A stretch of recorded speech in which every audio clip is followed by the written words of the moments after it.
उनके भाषण यहां पर उनकी सक्सेस स्टोरी पर भी होने चाहिए थे, जिससे अन्य लोग भी उस दिशा में कार्य करते हुए, क्योंकि उनके जीवन की सक्सेस स्टोरी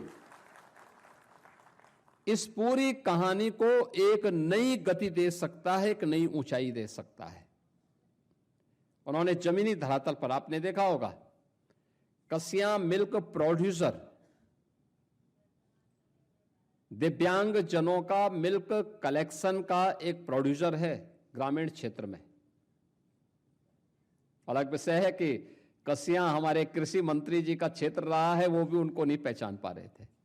मैंने कहा ये आपके क्षेत्र का, मैं वही परिचय करा रहा था।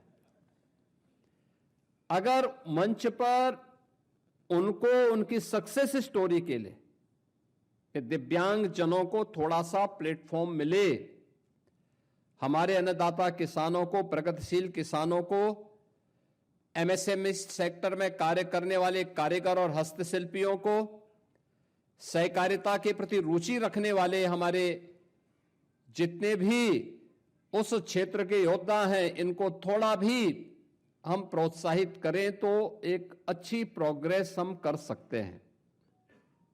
और उनकी सक्सेस स्टोरी आज यहां पे जब मुझे अपने दोनों वरिष्ठ साथियों, कृषि मंत्री जी के साथ में और वित्त मंत्री जी के साथ में उन्हें सम्मानित करने का अवसर प्राप्त हो रहा था, मैं उनसे ही पूछ रहा था कितना आपका टर्नओवर है, कितना आप कमा पाते हैं।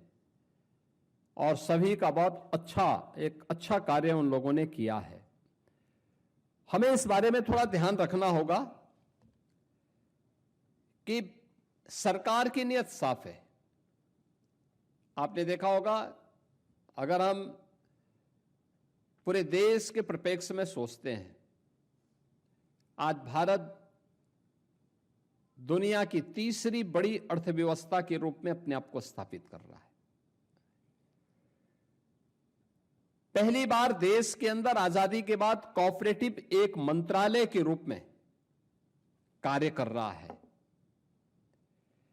एफपीओस को हर एक स्तर पर प्रोत्साहन मिल रहा है।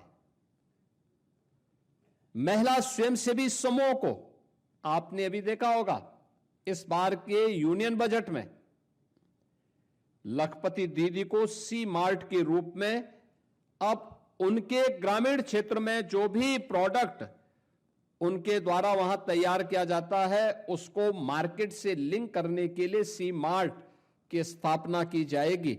यह भी आज इस बार के यूनियन बजट में प्रधानमंत्री जी की प्रेरणा से केंद्रीय वित्त मंत्री जी ने घोषित किया है। अनेक प्रोत्साहन इस दिशा में प्रारंभ हुए हैं और परिणाम है कि थोड़ा सा गाइड और मार्गदर्शन प्राप्त हुआ तो ये सभी सेक्टर तेजी के साथ आगे बढ़ रहे हैं। और उसी का परिणाम है कि आज भारत दुनिया के अंदर तीसरी बड़ी अर्थव्यवस्था के रूप में अपने आप को स्थापित करने में सफल हुआ है। बहनों और भाइयों, यही प्रोग्रेस की स्थिति देश की सबसे बड़ी आबादी के राज्य का है। हमें याद करना होगा, यह प्रकृति और परमात्मा की विशेष अनुकंपा है कि जो नियम देश के अंदर, दुनिया के अंदर भारत पे लागू होते हैं, वही चीज भारत में यूपी पे लागू होते हैं। एकदम वही परिस्थितियां हैं, वही परिस्थितियां हैं। 17 के पहले यूपी की स्थिति क्या थी, कहां थे हम? न विकास था, न रोजगार था। प्रदेश के अंदर कोऑपरेटिव सेक्टर में वे लोग हावी थे जो जहां का सबसे बड़ा माफिया था वो उसमें हावी था। कोऑपरेटिव सेक्टर चौपट। 16 जिला सहकारी बैंक, रिजर्व बैंक ने उन्हें डिफॉल्टर घोषित कर दिया था और बंदी का आदेश कर दिया था। और आज ये 16 में से 15 प्रॉफिट में आ गए हैं, 16वें को भी प्रॉफिट में लाया जा रहा है। पैक्स की संख्या बढ़ी है, हमने उनके टर्नओवर को बढ़ाया है, उनकी क्रेडिट की सीमा को बढ़ाया है और खाद्य वितरण के कार्य के लिए सहकारिता विभाग ने थोड़ा मैन पावर की शॉर्टेज की है, लेकिन उसको पूरा भर देते तो देश के अंदर सबसे अच्छा फर्टिलाइजर वितरण का काम उत्तर प्रदेश के अंदर हुआ है और होता है। कृषि और सहकारिता मिलकर के उस कार्य को कैसे आगे बढ़ाए, थोड़ा सा प्रयास हुआ, आज वही सहकारिता फिर से एक नए आंदोलन अभियान के रूप में आगे बढ़ चुका है।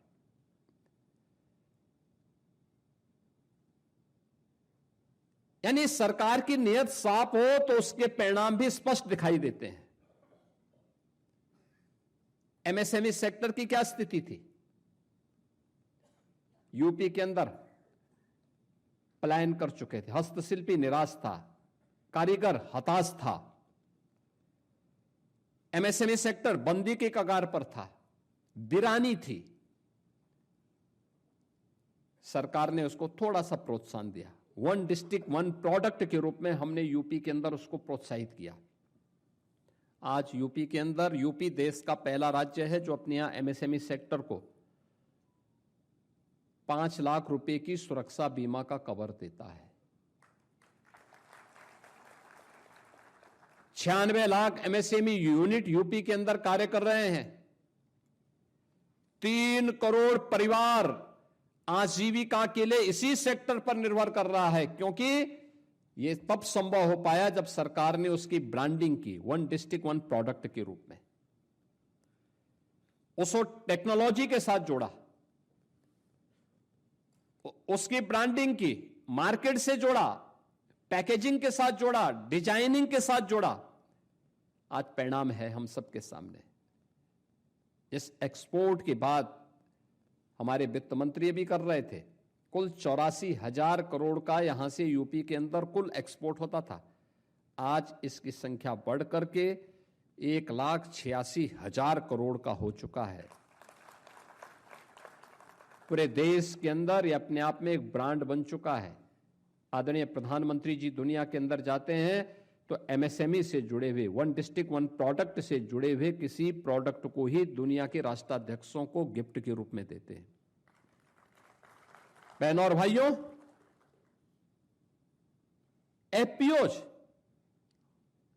एफपीओज की क्या ताकत है? हम लोगों ने पिछले 4-5 वर्षों से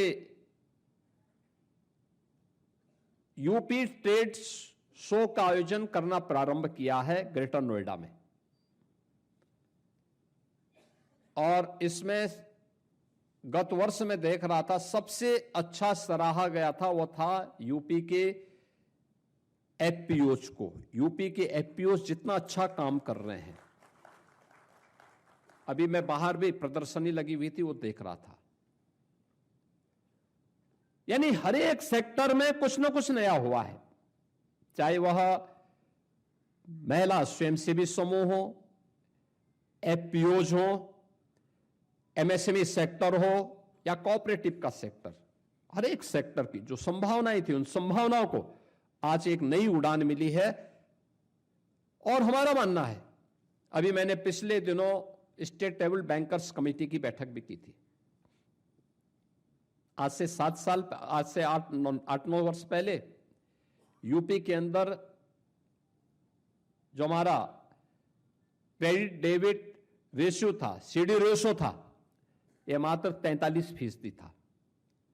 आज ये बढ़कर के 61% हुआ है, और मैंने टारगेट दिया है कि इसको हर हाल में इस वित्तीय वर्ष यानी 31 मार्च तक 62% पहुंचाना है, और 26-27 वित्तीय वर्ष के लिए इसका टारगेट 65% का भी दे दिया कि 65% तक इसको लेके जाना है। मैंने 2025 में जब एसएलबीसी की बैठक की थी तब यह 56% था, और उस समय जब मैं देख रहा था तो उस समय हमारे 7 जनपद ऐसे थे जहां पे 40% का सीडी रेशियो था। उनमें प्रयागराज भी था, अयोध्या भी था। और मुझे बताते हुए प्रसन्नता है कि प्रयागराज और अयोध्या 40% से ऊपर में आ चुका है। एस्पिरेशनल डिस्ट्रिक्ट हमारे अब 40% से ऊपर आ चुके हैं। केवल 3-4 जनपद हैं जो 40% से नीचे हैं, उसमें भी हम तेजी के साथ कार्य करने जा रहे हैं। और मैंने बैंकर्स से इस बारे में अपील की थी कि वे थोड़ा शर्तों को रिलैक्स करें, सपोर्ट करें, एक पॉजिटिव भाव आना चाहिए। लेकिन ये तभी हो पाएगा, सेमिनार का मतलब अच्छा है, उद्घाटन सत्र आपने किया, छोटे छोटे समूह बनाकर ट्रेनिंग दीजिए एफपीओज को, किस सेक्टर में वो काम करना चाहता है, मास्टर ट्रेनर तैयार करके उनको ट्रेनिंग और फिर बैंक से उसका लिंक कर दिया जाए। लोन कम करें, हमने किया है उत्तर प्रदेश के हमारे लघु और सीमांत किसानों के लिए। सहकारिता के फील्ड में जब उनको लोन दिया जाता था 11% उनसे इंटरेस्ट लिया जाता था, बैंक उनका घाटे पे था क्योंकि या पैसा उनका डूबता था। हमने कहा भी इसको कम करो, आज कोऑपरेटिव में उसको कम किया है। अब हमने कहा कि भाई प्रयास होना चाहिए कि हम 5 से 6% में उनको किसानों को लोन उपलब्ध करवाएं, शेष गवर्नमेंट सपोर्ट करेगी उसको। आप देखना लघु और सीमांत किसान को आसान किस्तों में अगर लोन मिलेगा तो वह तेजी के साथ अपने यहां निवेश भी करेगा, खेती में पैसा लगाएगा। दूसरा, यह आवश्यक नहीं कि जैसी परिस्थिति देश के अंदर अन्य राज्यों में है निवेश की, खेती में लागत की, उतना यूपी भी करे। यूपी में उतनी लागत नहीं आएगी, कम आएगी।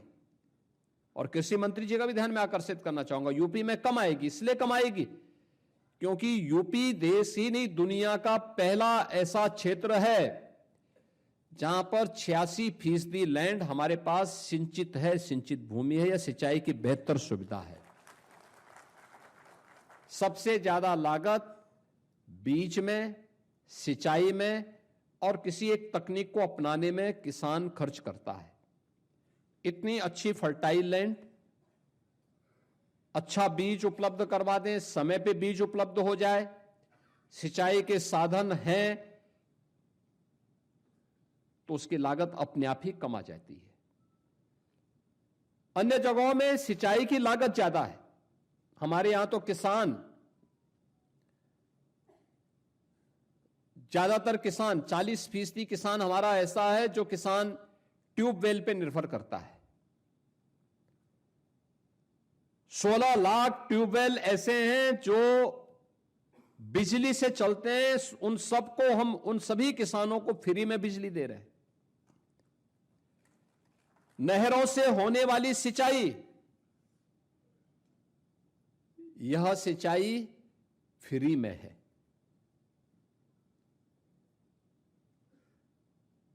यानी हम ज्यादातर फ्री में देते हैं और इसके साथ ही लगभग 1 लाख किसानों को सोलर पैनल भी दे रखे हैं।